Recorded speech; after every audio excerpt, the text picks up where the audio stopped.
It's Thursday evening, and something shifts. Not dramatically, just quietly, somewhere in the back of the mind. A decision forms. A real one this time. New routine. Better habits. That thing that's been sitting untouched for 3 weeks. But not tonight. Tonight there's that familiar weight. That low, heavy resistance that doesn't announce itself. It just settles in. And the reasoning comes easily, almost automatically. It wouldn't make sense to start in the middle of the week. A clean beginning matters. You need the right starting point. Monday. You'll start Monday. And when Monday comes, it's still there. That same feeling. So the math adjusts again. Friday is too close to the weekend. May is almost over, so June makes more sense. There's a birthday coming up. January 1st. Some future version of a Monday that will finally actually feel right. Here's what nobody ever says about this pattern. It has nothing to do with discipline, nothing to do with willpower or caring or wanting it badly enough. Your brain is doing something specific, something measurable, something that psychologists have studied for decades. And once you understand what it actually is, the "I'll start Monday" loop will never feel quite the same again. Start with the most common explanation for this behavior. Laziness, or lack of discipline. Not wanting it enough. Choosing comfort over growth. This is the story most people tell themselves, and it's the story that makes the whole thing worse. Because it's not just unhelpful, it's factually wrong. Psychologist Piers Steel spent 20 years studying procrastination. Across thousands of participants, across cultures and age groups and income levels, he found that roughly 95% of people procrastinate to some degree. About 20% do it chronically. But here's what made his findings uncomfortable for the "just be more disciplined" crowd. The people in his studies weren't indifferent. They reported real distress about their delay. They wanted to act. They fully intended to act. They just didn't. And the pattern that kept appearing, the one Steele called most revealing, was this. Procrastination was highest on the tasks people cared about most. Not the ones that didn't matter, the ones that did. The creative project, the health change, the difficult conversation, the thing that actually meant something. That's not laziness. Laziness looks like indifference. This looks like the opposite of indifference. Something else is happening here, something that runs deeper than motivation, deeper than character. To understand what, you have to look at how the brain actually thinks about time, and specifically, about the person you will be in the future. In 2009, neuroscientist Hal Hershfield placed people inside an fMRI scanner and showed them a series of prompts. First, think about yourself. Then, think about a stranger, someone unfamiliar, someone you've never met. He tracked which regions of the brain lit up in each case. Then he added a third prompt. Think about yourself 10 years from now. The result was striking enough that it got replicated multiple times. When people thought about their future selves, the brain activated the same regions as when thinking about a stranger. Not themselves, not someone familiar, a different person entirely. The more distant a future moment feels, the more the brain processes the person who will live it as someone other than the person experiencing the present. Neurologically, me in 6 months is treated more like an acquaintance you've seen once than like the person sitting here right now. And we don't make sacrifices for acquaintances. Not comfortably, not consistently. Not when the cost is immediate and the benefit lands somewhere else entirely. When the thought arises, "I'll start Monday," it isn't really procrastination in the way people usually mean it. From the brain's perspective, it's a perfectly rational decision.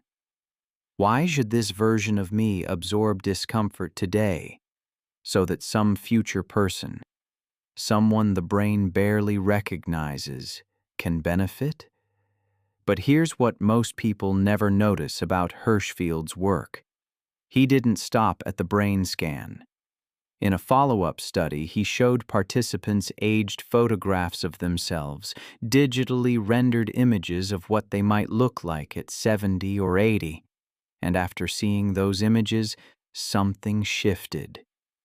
People made different financial decisions. They saved more.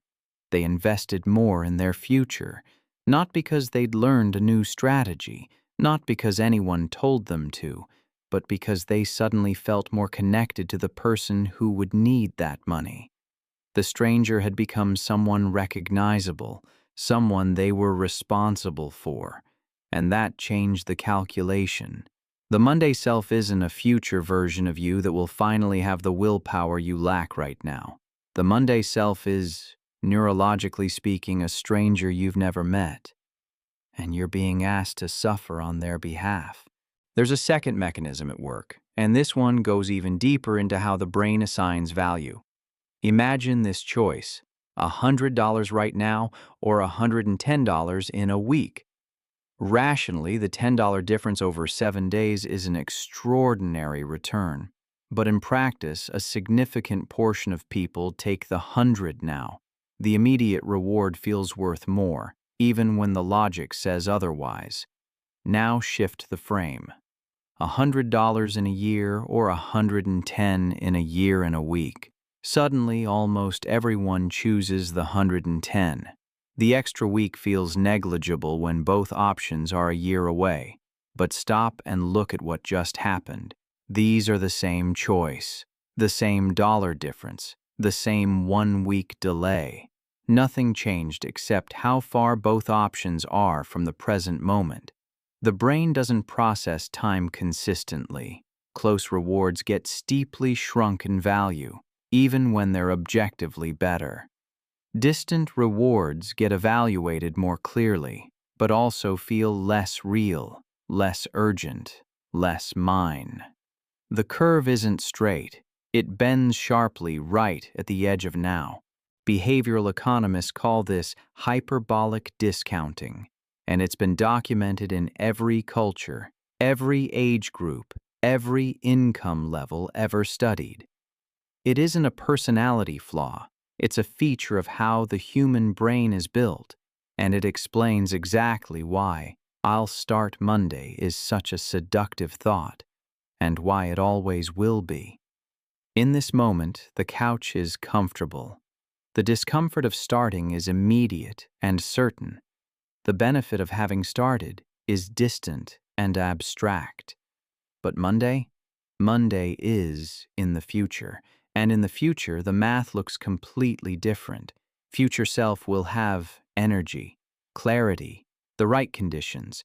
Future self is, from here, basically capable of anything. Except, when Monday arrives, it arrives as the present, and the present always wins. So future self becomes current self, who is just as tired, just as resistant, just as caught in the same discount curve. And the following Monday drifts into view, clean and full of possibility.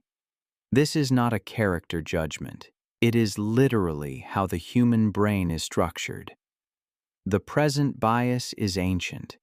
It evolved across hundreds of thousands of years in an environment where the present moment was all that mattered, where immediate threats and immediate rewards were the only ones that counted. Monday was irrelevant when something might eat you today. But here's where it gets more complicated and more interesting. Researchers Hengchen Dai, Catherine Milkman, and Jason Reese published a study in 2014 on what they called the fresh start effect. They analyzed gym attendance records, Google search trends for diet, enrollment spikes in commitment platforms, and found consistent patterns at the same moments in time. Mondays, the first of the month. Birthdays, January 1st, the day after a national holiday. People genuinely do start more things at these moments. The data is real. The effect is measurable. because temporal landmarks, a new week, a new month, a new year, do something specific in the mind. They create a psychological boundary between who you were before and who you're becoming now. Past failures feel further away. The story of yourself feels like it has a new chapter beginning. The clean slate isn't an illusion. It's a real shift in how the brain frames identity and possibility. So, the pull toward Monday isn't entirely irrational. The brain is responding to something genuine. These reset points do lower the internal barrier to beginning. They do help people start. The problem isn't the Monday, the problem is only ever using the Monday. When the fresh start becomes a permanent escape hatch, a way to acknowledge the intention without ever actually meeting it, something changes.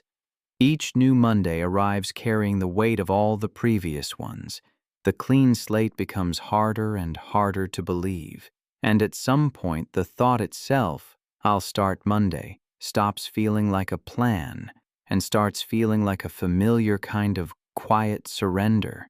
There's a particular quality to the moment right before someone truly understands something about themselves. It isn't loud. It doesn't feel like a breakthrough. It feels more like a small, steady recognition, like finally seeing the shape of something that was always there. The "I'll start Monday" loop isn't a failure of character. It's the intersection of three real psychological mechanisms: a brain that experiences the future self as a stranger, a discount curve that collapses the value of anything not happening right now, and a genuine pull toward clean beginnings that is real, but can become a substitute for the beginning itself. These aren't excuses. They're architecture. And here's what shifts when the architecture is visible. The question changes. Instead of, "Why can't I just do this?" which is a question that has no useful answer, a different question becomes possible, one that the brain can actually work with. Not, "Why am I like this?" but, "What would make the future feel less foreign?